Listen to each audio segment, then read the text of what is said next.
दोस्तों ITI processing से जुड़े हुए इम्पोर्टेंट अपडेट शेयर करेंगे। रेगुलर अपडेट के लिए आप हमारे YouTube channel CA Satbir Singh को सब्सक्राइब कर लें ताकि आपको टैक्स के रेगुलर अपडेट मिलते रहें, आप टैक्स की प्लानिंग कर पाएँ। दोस्तों इनकम टैक्स डिपार्टमेंट रिटर्नों को प्रोसेस करता है, लेकिन रिटर्न को कैसे प्रोसेस किया जाए इसके लिए कोई specified procedure income tax act के अंतर्गत नहीं दिया गया है, जिससे कि इनकम टैक्स विभाग अपनी मनमर्जी कर रहा है, यानी कि रिटर्नें अपनी मर्जी के अकॉर्डिंग प्रोसेस कर रहा है। दोस्तों जून और जुलाई की रिटर्नें अभी तक पेंडिंग हैं, लेकिन अक्टूबर और नवंबर की रिटर्नें प्रोसेस हो रही हैं। तो इस प्रकार इनकम टैक्स विभाग लक्की ड्रॉ की तरह इनकम टैक्स रिटर्नें प्रोसेस कर रहा है, जो कि सही नहीं है, जिससे कि टैक्स पेयर का विश्वास डगमगा रहा है सिस्टम में। और दोस्तों टैक्स पेयर बार बार अपनी रिटर्न रिवाइज कर रहे हैं, ये उम्मीद करते हुए कि उनकी रिटर्न प्रोसेस हो जाएगी। जैसा कि आप यहाँ पे देख सकते हैं, टैक्स पेयर ने अपनी रिटर्न रिवाइज भी कर दी है, लेकिन फिर भी प्रोसेस नहीं हुई है। तो टैक्स पेयर बार बार ग्रीवेंस भी लॉन्च कर रहे हैं इनकम टैक्स के पोर्टल पे। आप देख सकते हैं कि 25 से ज़्यादा ग्रीवेंस टैक्स पेयर ने रेज़ की हैं, लेकिन अभी भी टैक्स पेयर की रिटर्न प्रोसेस नहीं हो रही है। तो दोस्तों यहाँ पे हम इनकम टैक्स डिपार्टमेंट से गुजारिश करते हैं कि वो रिटर्न को प्रोसेस करने के लिए फिफो मेथड अडोप्ट करे, यानी कि first in first out method. जिन व्यक्तियों ने पहले रिटर्न फाइल की है उनकी रिटर्न पहले प्रोसेस होनी चाहिए, और जो व्यक्ति बाद में रिटर्न फाइल कर रहे हैं उनकी रिटर्न बाद में प्रोसेस होनी चाहिए।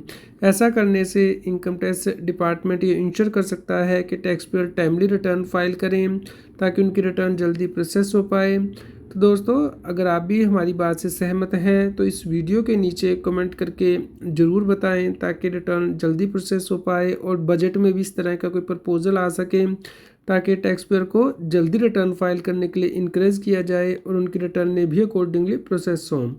दोस्तों आज के टाइम में तो सभी रिटर्नें कंप्यूटर के द्वारा वैलिडेट की जाती हैं ऑनलाइन, उसके बाद ही सबमिट होती हैं। तो इनकम टैक्स डिपार्टमेंट को चाहिए कि इन रिटर्नों को जल्दी प्रोसेस करें, क्योंकि इनमें कोई गलती तो नहीं होती है, क्योंकि इनकम टैक्स डिपार्टमेंट के सॉफ्टवेयर के अकॉर्डिंग रिटर्न फाइल की जाती है।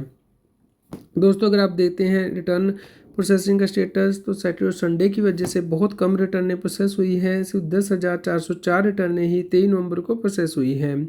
तो दोस्तों जो पेंडिंग रिटर्नें हैं वो बढ़ती जा रही हैं, टैक्स पेयर को रिफंड नहीं मिल रही हैं। अभी भी दोस्तों 6,95,00,000 रिटर्नें ही प्रोसेस हुई हैं, तो 91 लाख से ज़्यादा रिटर्नें पेंडिंग है प्रोसेसिंग के लिए, यानी कि ऑलमोस्ट 15% रिटर्न पेंडिंग है।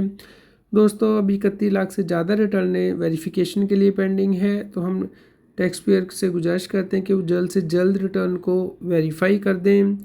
दोस्तों इस प्रकार 3% से ज़्यादा रिटर्न वेरिफिकेशन के लिए पेंडिंग है, और 11% रिटर्न इसलिए पेंडिंग है कि इनकम टैक्स डिपार्टमेंट प्रोसेस नहीं कर रहा है, डिले कर रहा है। दोस्तों जो नंबर ऑफ़ आईटीआर फाइल हो रही है वो भी बहुत कम हो चुकी हैं। 18,000 से कम रिटर्नें फाइल हुई हैं एक दिन में दोस्तों, जिसकी वजह से कि पेंडिंग रिटर्नें भी जो प्रोसेसिंग है वो नहीं हो पा रही है, इनकम टैक्स डिपार्टमेंट नहीं कर रहा है। तो आप यहाँ पे देख सकते हैं ऑलमोस्ट 92 लाख रिटर्नें पेंडिंग है प्रोसेसिंग के लिए, जिसे कि इनकम टैक्स डिपार्टमेंट कह रहा है कि वो दिसंबर में प्रोसेस करेगा। तो दोस्तों यहाँ पे जो रिटर्न डेली प्रोसेस हो रही है सिर्फ 10,000 रिटर्न ही प्रोसेस हुई हैं एक दिन में। और अगर आप पिछले 4 दिनों का डेटा देखते हैं तो आप देखेंगे हर रोज़ 50,000 से कम रिटर्न नहीं प्रोसेस हुई है। तो इस हिसाब से बहुत ज़्यादा टाइम लगने वाला है रिटर्न को प्रोसेस होने में। दोस्तों इसके बारे में हम आपको रेगुलर अपडेट देते रहेंगे, तो इसके लिए आप हमारे टेलीग्राम चैनल को सब्सक्राइब कर लें सीए सतबीर सिंह टैक्सिल के नाम से, और व्हाट्सएप चैनल को सब्सक्राइब कर लें, QR कोड स्क्रीन पे दिया गया है। पर लाइक और शेयर करें ताकि सभी लोगों तक ये जानकारी पहुंच पाए और वो टैक्स की कंप्लायंस कर पाएँ।